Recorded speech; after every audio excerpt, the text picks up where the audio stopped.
بسم اللہ الرحمن الرحیم۔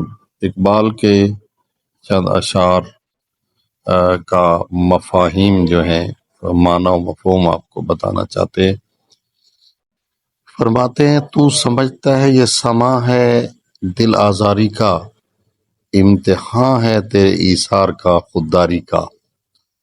یہ پچھلے شعر کو اگر آپ نے یہ ویڈیو دیکھی ہے تو چونکہ ہم پوری نظم کو پیش کر رہے ہیں بتدریج آہستہ آہستہ دو دو تین تین اشعار، تو پچھلے شعر میں بلغاریوں کی جو یورش تھی ان کا جو حملہ ہوا تھا تو اس پہ مسلمانوں کے لیے ایک پیغام تھا کہ یہ تمہاری ایک بیداری کے لیے حملہ ہوا ہے، تمہیں بیدار کرنے کے لیے ایک پیغام ہے۔ تو اس شعر میں اسی تناظر میں، اس شعر کے تناظر میں شاعر کہہ رہا ہے، اقبال فرماتے ہیں تو سمجھتا ہے یہ سما ہے دل آزاری کا، تو سمجھتا ہے کہ یہ جو حملے ہوئے ہیں ان حملوں کے باعث تیری دل آزاری مقصود ہے؟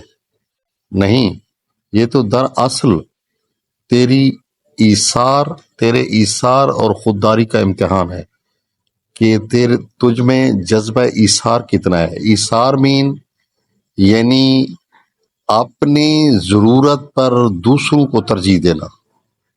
بالفرض مجھے بھی ایک چیز کی ضرورت ہے اور میرے ایک دوسرے مومن بھائی کو بھی، مسلمان بھائی کو بھی، دوست کو بھی اسی چیز کی ضرورت ہے، تو میں اپنی ضرورت کو بالائے طاق رکھ کر اس کی ضرورت کو پورا کروں، اس کو کہتے ہیں ایثار۔ اور خودداری، یہ تو آپ جانتے ہیں کہ خوددار ہونا، کسی کے آگے ہاتھ نہ پھیلانا، کسی سے کچھ نہ مانگنا، کسی کو جو ہے نا وہ تنگ نہ کرنا، کسی سے کوئی سوال نہ کرنا، بلکہ اپنے آپ پر بھروسہ کرنا اور جو مل جائے بس اس کو کافی سمجھنا، ٹھیک ہے، خود کرنا خود کھانا، اس کو کہتے ہیں خودداری۔ شاعر کہتا ہے یہ تیرے دو امتحان ہیں، تیرے ایثار کا بھی امتحان ہے اور تیری خودداری کا بھی امتحان ہے۔ اگلا شعر، کیوں ہراساں ہے سہیل فرس آدا سے، نور حق بجھ نہ سکے گا نفس آدا سے۔ اچھا، کیوں ہراساں ڈرا ہوا، سہیل کہتے ہیں ہنہناہٹ،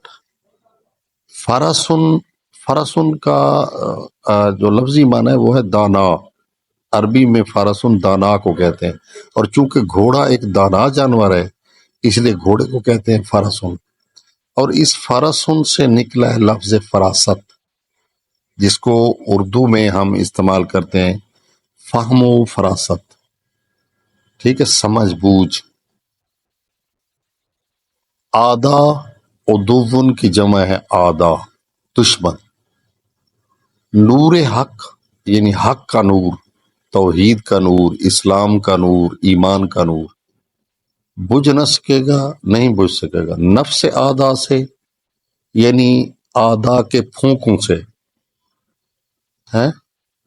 ہاں، یہ شمع کیوں بجھے جسے روشن خدا کرے، سبحان اللہ۔ تو شاعر کہتے ہیں تو آپ پریشان نہ ہوں ان کے گھوڑوں کے ہنناٹ سے، دشمنوں کے گھوڑوں کے ہنناٹ سے، تجھے خوف نہیں کھانا چاہیے، کیونکہ تیرے اندر ایک نور حق موجود ہے، وہ دین اسلام ہے، وہ ایمان ہے،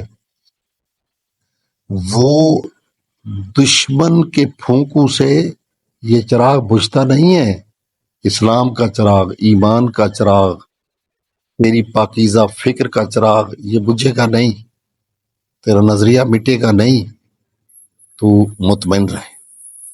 دعا ہے کہ اللہ تعالی ہم سب کو کلام اقبال کو سمجھنے اور اس پر عمل کی توفیق نصیب فرمائے۔ السلام علیکم ورحمۃ اللہ۔